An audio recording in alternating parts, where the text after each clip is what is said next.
Hi everyone, today is going to be a special.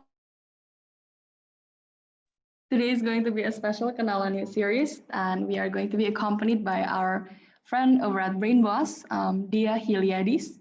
And let's get to know Dyah a little bit more. So, Dee is a certified life coach with a background in cognitive psychology.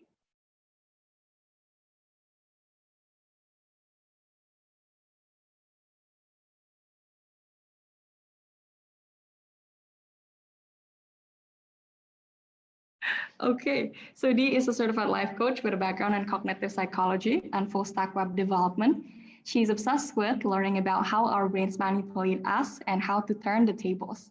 Her mission is to teach young people how to create the lives that they want using the most powerful tool that they will ever have at their disposal, their brains. And so she's been helping clients figure out who they are, what they want to do with their lives, and how to work with their minds instead of against them. So welcome, Dee. Maybe please introduce yourself. Hi, my name is Dyah and I go by Dee. I am a life coach. I'm building my life coaching business right now, and I'm so happy to be here. Thanks, Dee. And maybe can you tell us a little bit more about what you are currently working on and what keeps you up at night?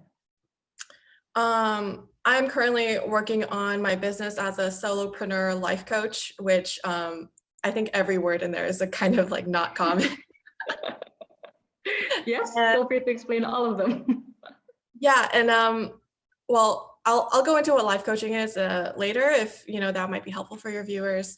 But yeah, that's what keeps me up at night. It's the last thing I think about, is the first thing I think about in the morning, because when you have a business and it's literally just you, um, the clock's always ticking, and you're doing everything. So I'm like neck deep in all kinds of brain boss stuff right now. It's great. So what is a typical working day for you like? Do you have a routine? Yeah, I have a routine. I'm a relatively early riser. I like to get up at 7, give or take. Then I have my coffee, clean, take out the dog, and then I work up until like around midday, which is when I exercise, and then I eat again. And then I work until like 6 or 7, which is when I start to wind down. I go to bed pretty early. I'm kind of a grandma. I think everybody who's wise needs to do that. So that's definitely a great thing. So maybe, Yeah.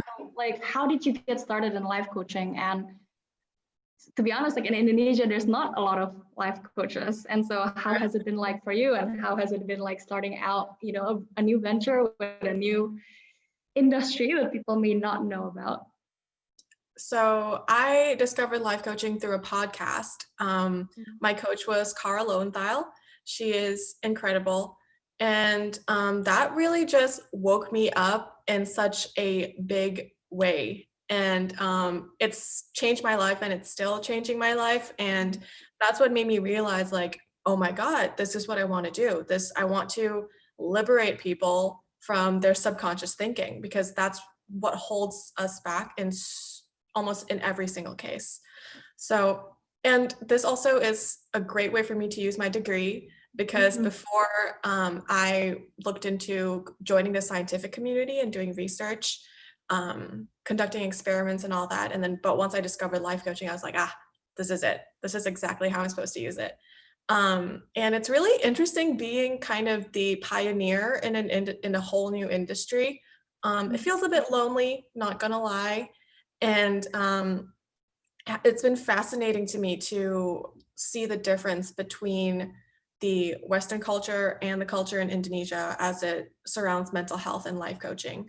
I think it's been opening up a little. Folks are more open to talking about mental health and counseling and therapy and all that, which is really, really great. So that's a great thing. But life coaching as a term is still not common. It's not understood. So a lot of the work that I've been doing within Indonesia has been telling people that there's this thing called life coaching, that it exists, how it's different from therapy, and how it is actually really, really useful. Can you expand a little bit more on that? So like, how is it different from therapy, and how has it been really, really useful for you and for your clients? The main difference between life coaching and therapy And I would preface this by saying that both life coaching and therapy have multiple shades, right? There's different kinds of therapists, different kinds of life coaches. However, within therapy, you will find more uniformity because it's a regulated industry, right? You need to have a kind of license and be allowed by the state to practice. So a lot of therapists will kind of share certain processes, and they all operate from the DSM, which is the diagnostic. Basically, it's like the Bible in psychology. It's the book that lists all the different mental disorders, what to do about it, the symptoms. So therapy has a very curing a sickness type of approach, and also a very past focused type of approach. Whereas life coaching, at least the kind that I do and my community does, is we do talk about your past in the sense that we check what your narrative is about it right now, because the past can only affect you in as much as you think about it right now. Like it's over, right? It's done, it's finished. And the only way it can affect you right now is if you think about it and you give it that power. So we do check in on that, but once we're done with that, we don't stay there. Like we don't repeatedly describe why something is wrong with you and what's wrong with you, because that doesn't help and it doesn't really get you anywhere. So I find life coaching to be a lot more strength cultivating and forward looking. And because of that, in my experience, life coaching has been a lot more efficient in triggering true change, as opposed to therapy. And of course, if you have an actual mental disorder, like a neurological imbalance in your brain, then you need to see a psychiatrist, because then you go into medication, and life coaches are not allowed to dispense medication of any kind, just making that clear. So there is a lot of overlap, and however, there is also a lot of difference. And that is my kind of spiel on therapy and life coaching. That's awesome. And I really like that you can, break down the hard stuff, like, all the cognitive stuff, like your amygdala and whatever else, and make it sound like, not make it sound, but relate it to what is actually happening to us in our day-to-day lives and how it actually affects us in there. So kind of like maybe take us through the motivation behind, the career choice that you've made, and what do you want to do with Brainboss, kind of like maybe the vision, if everything goes well, like, what would it look like? Oh man, that gets me so excited to talk about. The dream is to help start a movement and to make it like a trend, for lack of a better word, for young people to start thinking consciously. And this actually relates to why I went into this. Before I could decide to go into this, I had to first unwire a lot of the beliefs I'd internalized about career, about success, about what one should do in your early 20s. And that is one of the most amazing things that I do with my clients, is now that I've done this for myself, I can help my clients do this, and it's so liberating. And because I unwired all of that, I was able to actually consider creating choosing a career that no one else in my life growing up ever had, that I don't think anyone in Indonesia has. I don't know anybody else except you. Right. As I said, it's pretty lonely. So, if anyone out there is thinking of becoming a life coach in Indo, please do it so we can be friends, and I won't be alone in this industry. So yeah, that's how I realized that this is what I want to do. This is how I can use what I've learned in college to work with people. And it really just gets me going. And the work that I've done on myself made me realize that no matter what job I choose or career path, it's going to come with its own freakouts and parts that I don't like and parts that are awesome. If I were to work at 8 to 5, there's stability, there's predictability. I don't have to worry about employment tax because my employer will do that for me. All of that. And once I was able to be like, okay, there's no morally better option here, I was like, yeah, duh, of course I would want to do Brainboss. I do want to become a life coach. I want to be that no nonsense, straight to the point, relatable life coach for millennials. And if I were to spend all my 20s working, of course I would want to work on the thing that I care about, that the change I actually want to see in the world. So once I realized that, it was a big no-brainer. I really love that.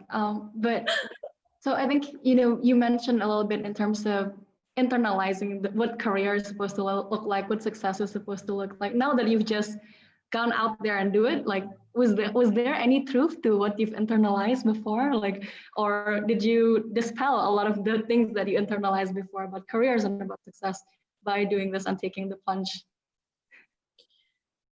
I actually, both. I would say both, because a lot of things I internalized about, you know, not going down the traditional path was that it's more unpredictable. There's a lot more room for error. There's a lot more work you have to do on yourself. And that is all true. I have found that all to be true. But I've also disproved that the idea that doing it the traditional way is fulfilling or is a must, you know, that it's important. Like that I found to be kind of untrue, because I found working on Brain Boss to be so fulfilling. And it's kind of like, now that I've tasted this and I know that it's possible and I can have it, I'm never going to go back, you know, I ever. love that. That's awesome. So I guess maybe how did you end up where you are today, and like what shaped you to be the person that you are today, and all of the things that you are now? Oh, wow. What a question. You know, the way I look at my life, there's kind of BC, before coaching. And that's really beautiful. So like I have BC and AD. So BC for me is before coaching, and AD is aware Dyah, you know, like coaching and aware. And before coaching, I would say that what made me who I am was almost entirely my upbringing, my friends, my school, what I saw in media, and all of that. After coaching, however, I then, because of coaching, I learned the skill of taking a look at all of this and being like, which ones do I want to put back in my head? And which ones do I actually don't have any use for and therefore want to wire out of my head? And so I have kept, that's not to say I'm not the person I was before. I think I've kept a lot of the qualities and values that have always been important to me. But the difference is now they feel more like a choice. Like now, almost every day, I wake up knowing that I get to choose who I am and what I want to be. And I could talk about this forever, like the idea of a static personality, that you are just this type of person and that's how you are and who you are and who you'll be forever. Not true. Not true at all. Like your personality just comprises of the way you see things, right? What you think about things. And these are beliefs, which are just thoughts that you think over and over again. You know, so I that's why I love the idea of choosing what to believe in, because then it frees you from, like, what if you internalize something from when you were younger that's like terrible, and if you buy into the idea that you can't change, that this is just who you are, then you're stuck there, you know. Whereas if you realize that you can just choose, it'll be easier at times, harder at times, but you can just choose, then all the doors are open. And the past also only has as much influence on you as much as you want it to. Like I said before. That's very empowering, actually, and kind of apa ya, surprising. Because I think, you know, I used to think that, you know, we are all the decisions that we've made before and whatever else, and it's good that it's not. And I think what you're saying also touches upon the problem that people our age is currently having, the whole quarter life crisis and finding yourself and losing yourself. But it seems like it will always be a to be continued page. And but how, kayak gimana ya? how are you dealing with that uncertainty? Because that is more uncertainty on top of the business uncertainty, and it just seems like overwhelming at times, right? So how do you process all of these different informations and all of these different like self-learning journey type of things, and live your life and choose your course? How does one do life, in short?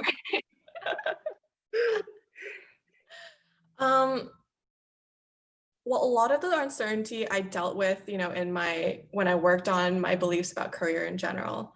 But even doing that, I still face a lot of uncertainty, like day to day.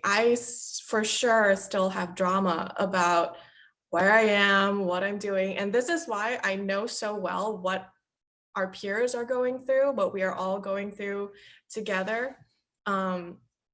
And this is actually one of the something that's very important to me. It's to walk my talk. So everything that I preach, I practice myself, and that's how I know it works, and that's how I know what your problem is like. So I still have drama. It's not like you get to enlightenment and you're just at peace forever. The point of life coaching is to accept that you're having a human experience with a human body, a human brain in the current world that we have, with all its wonderful and less wonderful qualities. And now what I tell myself is, if I'm feeling uncertain and scared, I'm on the right track. Because that's how I know I'm leaning into my edge, And I call this the puke party. Like when I'm working on my business, a lot of the times I feel like puking and dancing at the same time. Because I'm like, this is so exciting, but also like, oh my God, what am I doing? Oh my God. And whenever I feel that way, I'm like, yep, you're on the right track. You're on the right track. This is exactly how it's supposed to go. And if I'm growing, if I'm not uncomfortable in some way, then there's no way I'm growing, right? So to notice like, yeah, this is like a feeling of like, I'm a little scared, I'm a little nervous, I got some drama, but it's all right. Like I'm exactly where I'm supposed to be, and I can still get, am I allowed to swear here? Yes. I should have asked that at the beginning.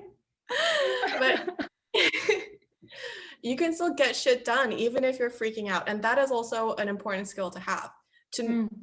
Whenever you're freaking out, feeling angry or scared or upset, whenever I felt that way, it would just be like, whoop, shut down, like can't do anything. Like I just buy into what my brain's telling me, that this emotion, the discomfort of this emotion is a good enough reason to stop doing things.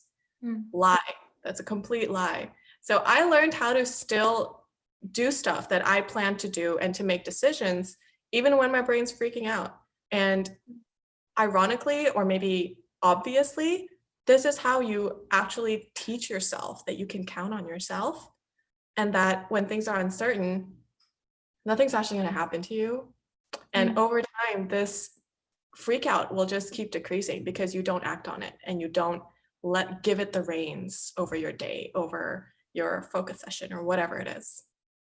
Actually, I think that's a perfect segue to your podcast that you just launched. Yes! Congratulations. Thank you. It's finally out. I'm so excited. And that's actually a great example of, everything that I've been talking about. And it also ties into like perfectionist tendencies. We're often like, I have to be super ready before I get this done. This has to be perfect before I put it out there. I have to do this first. I have to do that first. And I noticed that I was doing that with my podcast. I was like, no, okay, my brain, right? His name's Bob, by the way. I've named my brain. And That's awesome. I highly encourage everyone to do this because it makes you realize that like you can talk to your brain, that you need to talk to your brain, and that there's anyway. So Bob was like, you need to have this microphone. You need to have a certain type of intro, your music, your metadata, all of it. And I was like, Bob, listen, if you think we're not ready, you're always going to have reasons to give me for why we shouldn't put the podcast out there. Mm. And I'd be like, Bob, I see what you're doing. I know it's scary to put ourselves out there, but we want this.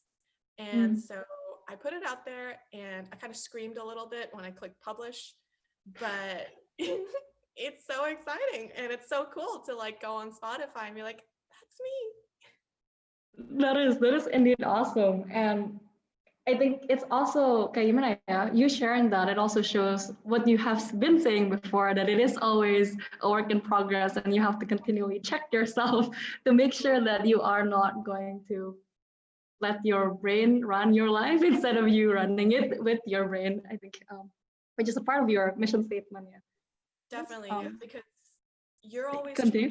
changing. Yeah, you're always changing. You're always doing new things. The world around you is changing. So of course, you know, with new things that come up, different environments, different things that you do, you will be faced with areas that trigger you, for lack of a better word, in ways that didn't before.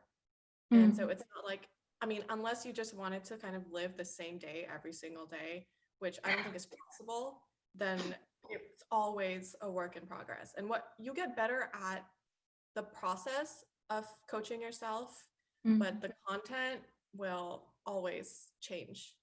Yeah. I love that. And I think kayak gimana ya?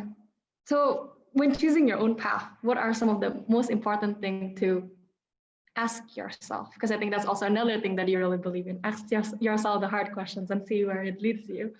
So what questions do you ask yourself when you want to choose to make a big decision, I guess? Yeah. The first thing I would say is ask yourself what you think or hope will be on the other end. If you're trying to choose a path, what are you doing it for? And a lot of times when you ask yourself this is when you realize that, hey, I'm actually doing this to impress people, or I'm doing this because I think this career is respectable or somewhat objectively better and more like people will be more into it, and that's why I'm doing it. So you have to check that that's not where you're choosing your life plan from, right? And a lot of times it's subconscious. We don't realize, like some of us might say that like, oh yeah, I get to pick what I want to do. Like I'm so lucky I get to pick my career and what field I want to go into. But inside they're actually filtering by which career they think their parents would be proud of, that their peers would be impressed by, you know? So you want to ask yourself, like, is that why you're choosing this? And not that there's anything wrong with it, but I'm here to tell you now that if that's why you're choosing it, you're not going to get it. Because it's not a job or a career that's going to give you the self-respect, self-confidence, and self-fulfillment that you're trying to get by impressing other people. So it's just not going to work. I'm not saying it's morally bad. You're just not going to get what you want out of it. So you might as well pick a career that will create the change that you want to see in the world, which happens to be kind of like my motto. It's what I live by. A lot of us sit around and go like, you know, the world should be like this. They should do this. There should be more of this. And instead of sitting around talking about it, you go out there and you be it and you do it. And that is, I think, those are the two questions that I think you should would be really useful to ask yourself when you're faced with like a decision like this relating to what you want to do with your life is what am I doing this for? You know, check that you're not doing this for external validation or to feel that you are worthy or successful enough, right? Second is ask yourself, what is the change I want to see out there? What is not out there that I want to see out there? And then go create it. That's a really brilliant framework, actually. And I'll start asking myself those two questions. Yes, I like to think that my coaching works. Of course it does. Tapi tadi actually that you said that gue jadi kepikiran juga. Tapi sekarang gue lupa what I was thinking about. But I now know what I was about. Dapat, yeah. Kadang-kadang when people curhat, kadang-kadang gue bingung gitu, like I don't think I have the right skills to like deal with this kind of thing. And I guess my question is, especially when you're a life coach, there must be a lot of skills, both soft skills and hard skills that you need to have in order to be suited to answer these questions or lead, or not, maybe not lead people, but um, help them get to where they want to be. So what do you think are some of the skills that is necessary or essential to have in your toolbox before becoming a life coach? Gotcha. So there's being a life coach and there's being a solopreneur.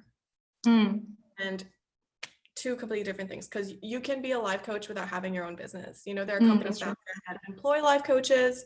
My school that I went to, they employ their own coaches. So a lot of my fellow graduates will go on to work at the life coach school. So there's that, in which case you don't have to worry about legal things and your business plan and finance and scheduling posts and all that. So I would say that is where all the hard skills are that I needed to learn to build and run my business. And with life coaching itself, it's mostly soft skills. And it's really all about the coach. So before every session, I kind of check in with myself. I coach myself before I go on any session. And that's how I make sure that I'm in the best place to hold space for the client. And that is the first skill, is to be able to carry the conversation and hold the space in a way that allows the client to be themselves, be completely authentically themselves. Don't create kind of like a safe space for them, so they can be honest about how they truly feel, what they truly think. Because a lot of the times we're embarrassed or insecure about the way we think about stuff that goes on inside. So you want to help them show up just the way they are, as hot a mess as they are. That's one. And two is a certain level of objectivity. As a life coach, the whole premise is that if you're suffering emotionally, it's because of something you believe right now, right? So as a life coach, you have to learn how to not buy into your client's sob story. So if your client goes like, oh, my mother said this and like, I'm so annoyed, you can't go like, how could she? That is blasphemous. Like, no, you can't, because then you reinforce the idea that this thing happening or this person or whatever it is your client's upset about is the reason why she's upset, and that she deserves to feel upset because that thing happened, which is not true. So, which is kind of difficult, right? Because when you're talking to people and you're talking to friends, our natural tendency is to commiserate. It's like, oh, dude, yeah, man, that sucks. Like, I can't believe you went through that. So that took training, and I'm glad I did the training on that. So I'm pretty good at that now. And to clarify, though, that's not to say that there isn't any compassion or empathy. I always feel a lot of, I feel for my clients, but I know that they're suffering because of themselves. Does that make sense? So in my head, I'm like, I'll say things like, I'm sorry you're feeling this way, or yeah, that must have felt really bad. So it's real. Their experience is real. It's not made up. They're actually going through a response and it does not feel good. And so I definitely feel for them there, but I never give them more evidence that it's the circumstance and not they're thinking about it. Itu menarik banget sih, karena I mean, I can see how it could be very bad, like if you support the evidences, for instance, yes, that is bad, or like putting labels on whatever they're experiencing, and because they will remember it and they'll be, this is why I'm right. And exactly, which is why, like, okay, there's value in complaining to your friends or the people in your life and having them commiserate with you. Okay, I'm not saying, never do that, but a lot of the times that's kind of just all that happens. So like when you're going through something and you tell the people in your life about it, that's all you get. It's like, yeah, itu parah banget. Aduh. And so if everyone in your life is saying it, then obviously you're going to believe that, yes, I should be upset over this, or this is a reason for me to not feel confident. Yeah, emang benar, and so it's kind of sneaky, right? Because in the moment you feel good, it's like, oh, someone recognizes my suffering. Oh, like I'm not wrong for feeling this way. It's not my fault, blah, blah, blah. And okay, sure, that feels great, but it doesn't get you anywhere. So don't always just complain to your friends, maybe check in with a life coach and she'll tell you what's up. I would definitely agree. Okay, we definitely need people who can, give us constructive and critical feedback, because otherwise we'll never grow, right? Exactly. And I guess on that note, Kaya, what do you think differentiate a good and a great life coach? A couple things. I think a great life coach, like I said, always walks her talk. She doesn't provide or sell something that she doesn't truly believe in, that she's tested on herself, that she knows works, right? And second, I think a great life coach is always working on herself, always seeing how she can improve, researching on the new insights from scientific journals, and like scouring the world for all of the tools that she can get her hands on in case some of them might help her clients, right? And which brings me to my last thing that makes a great coach is the whole point, the whole objective is to help the client. And that, I think, is really what it all boils down to. Because if your client's interest is the top of your priority list, then your drama about yourself or any judgments you have about your client go out the window. It doesn't matter, because what's important is the client. And likewise, if they're important to you, of course you're on the lookout for things that can help them. Like don't buy that, like, oh, this is it, I'm as good a life coach as I can ever be, and now my job is to just keep getting on more clients. I think a great life coach acknowledges that there's never an end to the learning. And the more you learn as a life coach, and the more you know about the brain, about human behavior, about people's problems, the better life coach you'll become. So always working to improve. Interesting.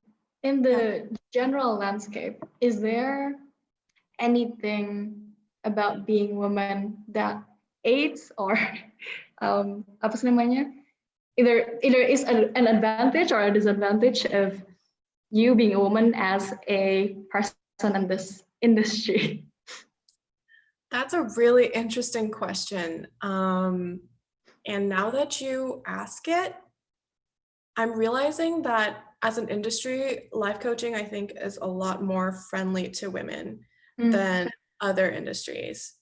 Well, it's very young, right? So it was born in a time in more recent times, where women were more empowered. And since the beginning, I think women have the tendency to pay more attention and give more weight to inner workings, right? We tend to be more aware. We talk about, there's a stereotype that we talk about our feelings a lot, which I don't really do with my girlfriends, but I believe that that's like a common thing in society. So that being said, there are a lot of women in life coaching. I think there might be more women in life coaching than men. And it would be, I guess, a bit of an advantage in the sense that our clients tend to be women, because women are more ready to believe that the solution to their problems is internal. Being a woman, they can relate to you more. A lot of female clients I found prefer female coaches over male coaches. So that's really interesting to kind of ponder. And off the top of my head, from my experience, I've never experienced any discrimination against myself or against my fellow coaches. And I guess that just speaks to the fact that we're all life coaches. So we just don't, discrimination and judgment about other people based on these arbitrary things. Like, it's just so in the past for us, which is great. And come to think of it, probably one of the reasons why I was drawn to this community. Makes sense. Actually, one thing that I forgot to ask, and I think it's kind of the big elephant in the room in terms of COVID-19 and the new normal. What is your thought process on that, and how do you think people should react on it? Because I think there's a lot of people who are overreacting, underreacting. Like, what's the how should you react with this current condition? The first thing I would say is just rationality is key here, and I think this relates more to those who are overreacting. And I actually have a great series on this on my Instagram. I did a video on, if you're overreacting to COVID-19, how to kind of manage that. And I would say the most important thing is to check with yourself why you're currently reacting the way you are. Usually it's some fear that you have. We'll talk about the overreacting people first, and then we'll talk about the underreacting people later. Yeah. And for the overreacting people, there's usually something that they're terrified is going to happen, and they fixate on this. And by fixating on it, obviously you keep picking up evidence for why this might be true or why it is true. And then you get yourself more freaked out, and this just kind of like cycle of misery. So just take a step back and be like, okay, I'm afraid of this happening. And what's interesting is that you'll notice that what you're afraid of happening usually has to do with something that you were already afraid of before the pandemic even started. So if your main concern is money, and because of the pandemic, you're freaking out about money, chances are before the pandemic happened, you already had these thoughts. You were already worried about money. So, which is interesting, and further proves the point that it's your fear that's making you freak out and not the pandemic itself. So there's that. And importantly, limit your intake on news and media. I could go on a rant about this, but like just think for a second. These news outlets, they make money the more they're looked at. And they know y'all are scared right now. And so of course they're going to lean into that. And journalism's important, like reporting's important, and news outlets and magazines, they're businesses also. They need to be making money, and that's totally understandable. So not to hate on them for what they do, but you got to protect yourself from the effects of constantly exposing yourself to these kinds of stimuli, because they don't really help you. And 80% of the time, it's just paraphrasing something that you already know. It's not actually information that would help you, that would inform your decision making and inform your reaction to all of it. Speaking about the media, there's another thing in the US that's currently happening. Yes. Do you want to talk about that, or is that something that you don't want to talk about?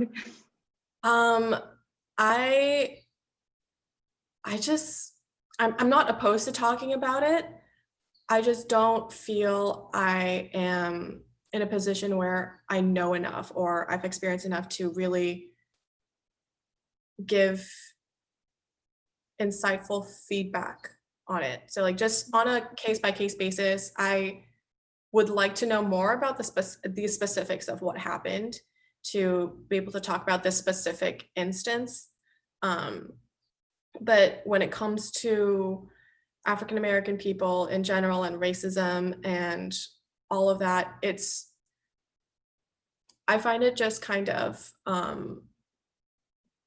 tragic, really. And I actually think that a lot of this can be solved if people realize that they can manage their minds. Like those of us who are ahead, who have advantages, who aren't faced with things in the world the way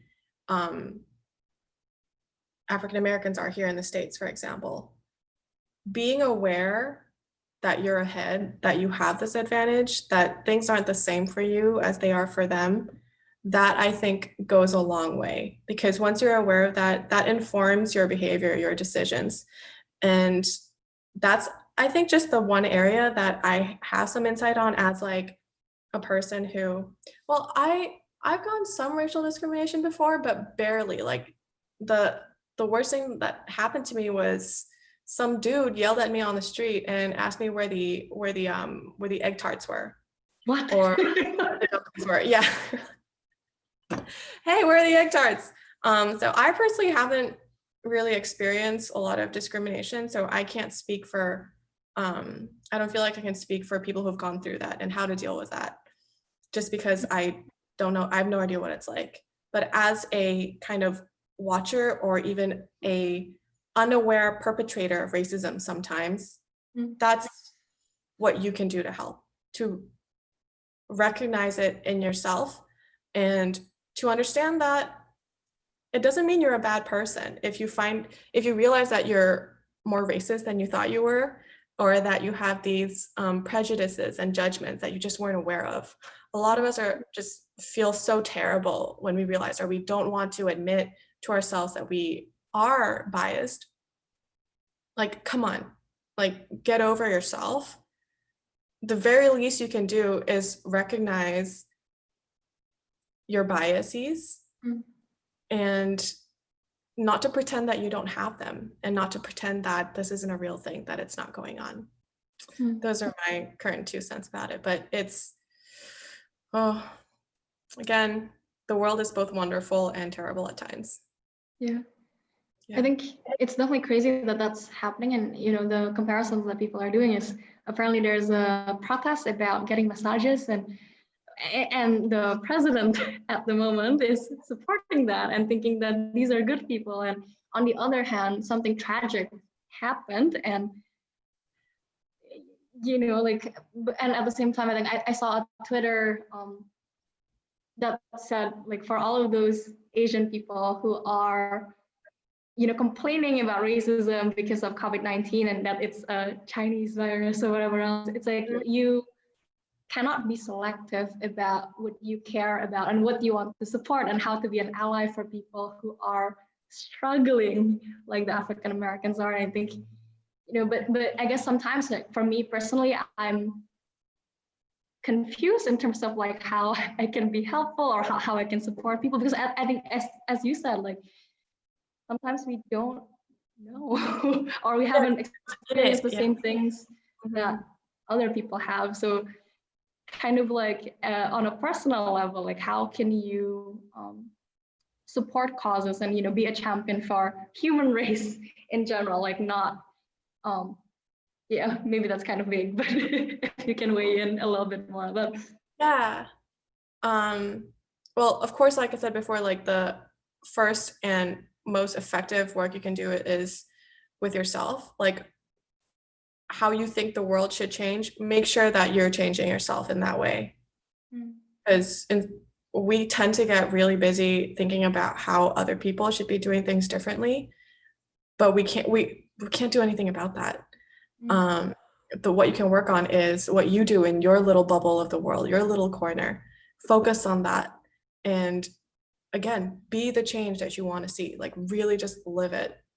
And also, in all of this, I think every single one of us, it would be useful for us to remember that we're all allowed to do what we want and be the way we are. You can't, it's just not useful, and it doesn't make sense to wish someone didn't exist the way they do, or didn't live their life the way that they are, because that has nothing to do with you. That's completely them, and realizing it in a way that all of these folks who are protesting against what happened, like supporters of the Black community, they're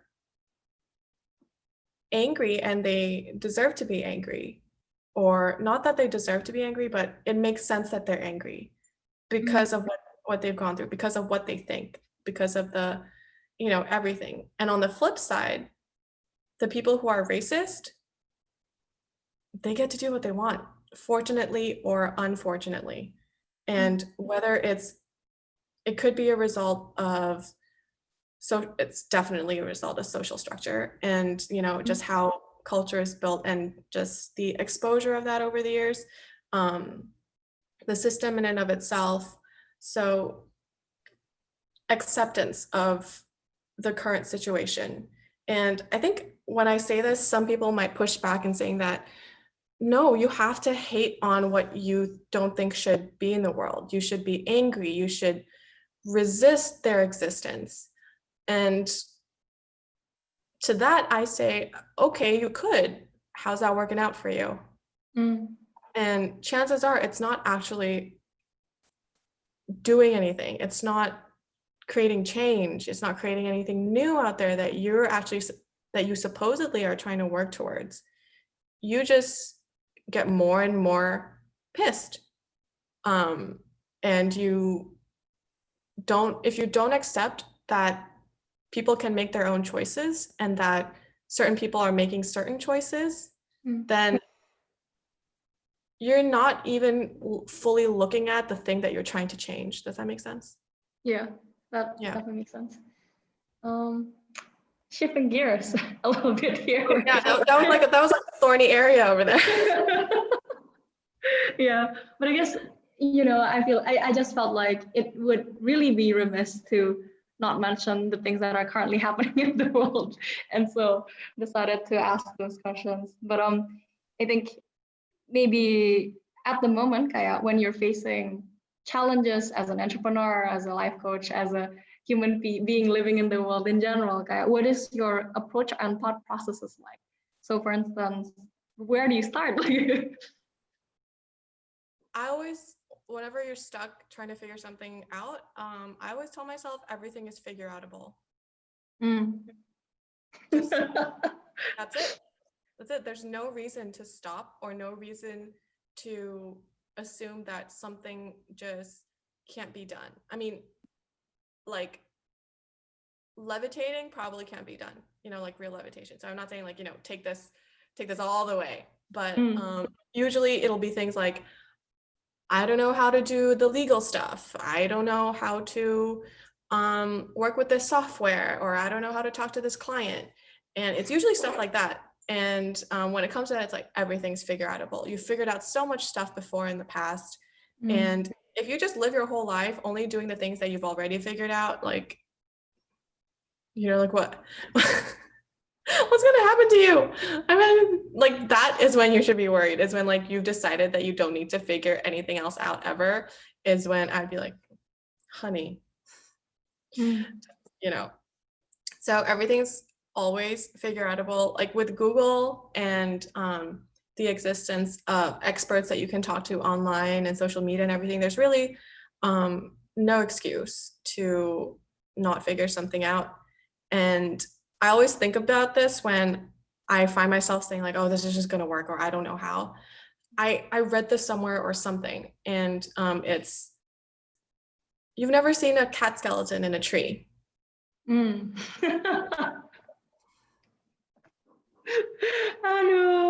I really love all the examples that you're bringing here.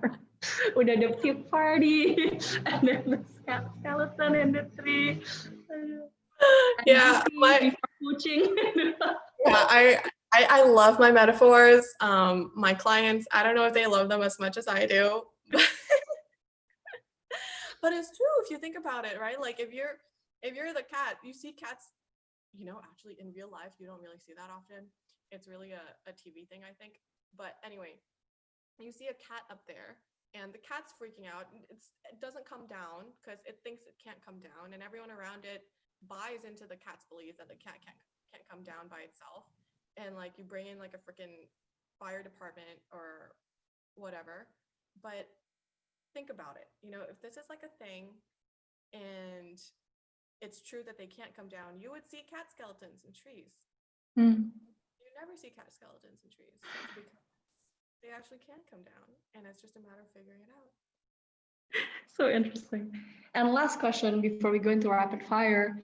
For those of you who wants to do what you do, both on the personal level, meaning living your life and making intentional choice and living intentionally, and also, as a female entrepreneur, like what advice would you have for them?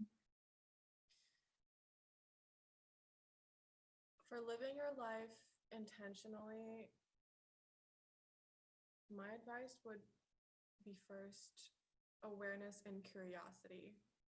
Mm. You need to be aware of where you're at, what's going on in your head. It can be very tempting to want to rush to change, want to rush the results. You want to just keep reading all the self-help books out there, taking all of the courses, listening to all the podcasts.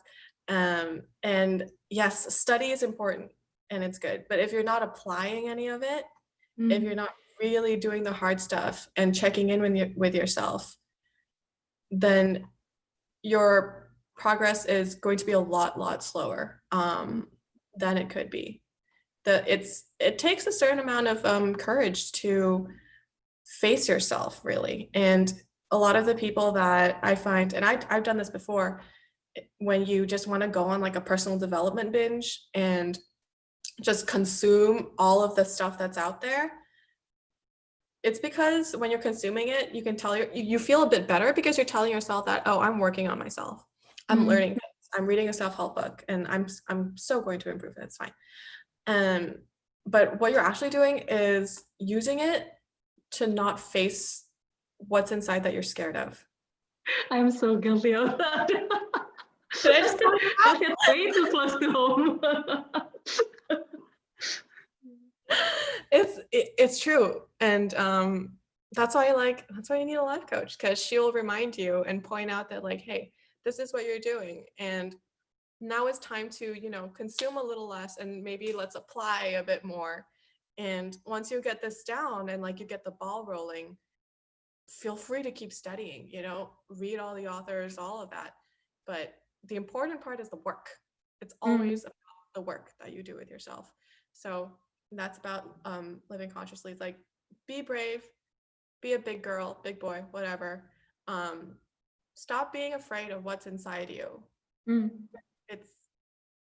It won't kill you because it hasn't. And it's been in there this whole time. Like you're trying to pretend that it's not there, but it's there and it hasn't killed you. So it's not going to kill you. So face it. And I say this over and over again. You can't change something that you can't see.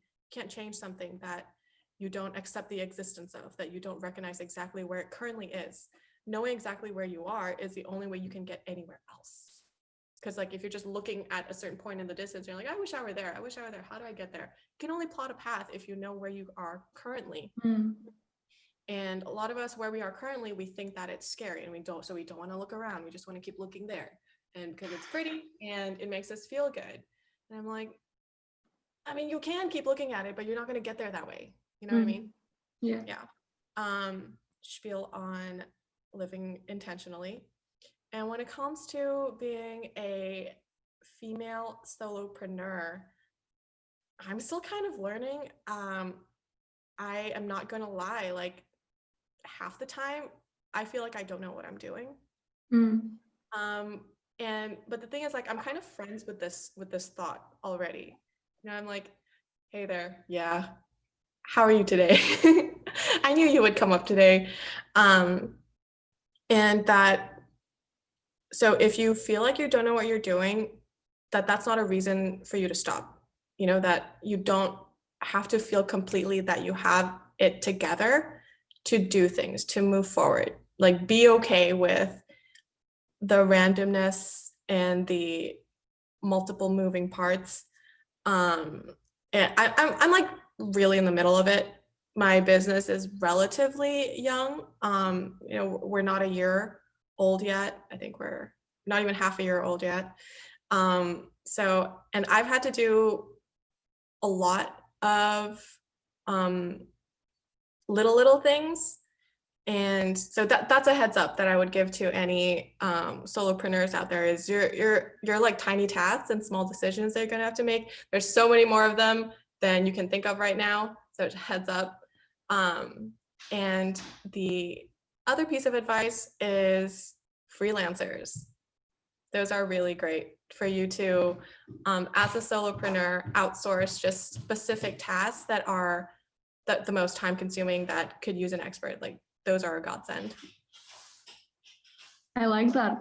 So first, like just to recap and summarize a little bit, it's okay to not know everything and just start figuring it out along the way. And two, it's okay to lean into freelancer might know a little bit more than you do and help you get started or yeah. Okay, and so let's go into the rapid fire questions. The first question is, what's the best advice that you've ever received? Maybe the cat in a tree thing. I love that. Honestly, like it applies in so many areas, like just cat in a tree, cat in a tree. And second, who or what is your source of inspiration? Oh, so many people, usually women. I would say obviously my coach, Cara Lowenthal, she's a huge inspiration for me. A lot of other coaches that went to the same school that I did that are really killing it out there. And Michelle Obama is queen forever. And other, like, I always see women out there doing awesome stuff, and that's just always inspiring. Like any woman who is living life on her own terms and managing herself, with grace, I'm always just like, and other than that though, the women in my life are a huge source of inspiration. Like, so I've never met Michelle Obama, unfortunately. So there's like, these figures kind of that I look up to, but day to day in my real life, my mother, she's so badass. My sister is also really inspiring. Like she's like her own person, and I love her existence. And there are a lot of my girlfriends also. You are definitely one of them. Like I'm always just so happy to like hear what you're up to and to be a part of it and to help, and like it just makes me, I'm a bit emotional, but it just makes me like so happy to help other women do their own thing and to see them do their own thing. So it's just I just find inspirations in so many places. Like, yeah. I love that. And is there a book that changed your perspective or your life that you might recommend to some of the people who is listening in? I would say 2 books. One is The Glass Castle by, I think, Jeanette Walls is her name. And it's an autobiography. And it just changed me because I read it when I was relatively young and I had a very limited idea of what life is like and what the world is like. And this book really just showed me like, wow, like people out there have stories that are so different from mine, which was really cool. And the second one, which is more of kind of a field specific thing, is Expert Secrets by Mark Brunson or something like that. I'll link it to you so you can maybe put it in the description. And it's about creating a mass movement based on something you're good at, something you believe, which is exactly what I'm doing right now. So that was so insightful and showed me like the shifts that need to happen in my head for the external results to happen. It's just very like tips, really handy and useful. And what is your life philosophy or motto? Be the change you want to see. That's the first quote I've ever memorize in my life ever. Really? Yeah, Mahatma Gandhi, be the change that you want to see in the world. And lastly, if people only hear this last part, what would you want them to hear? I would want them to hear that it's what I said before. If you're doing something that makes you want to puke and dance at the same time, you're on the right track. I love that. Well, thank you so much for your time and for sharing all of these things. It's really been fun. Like I was really scared to do this because this is the first time I've done this. But you made it really fun, so really thank you. And I've Thank definitely you. always learned a lot from you.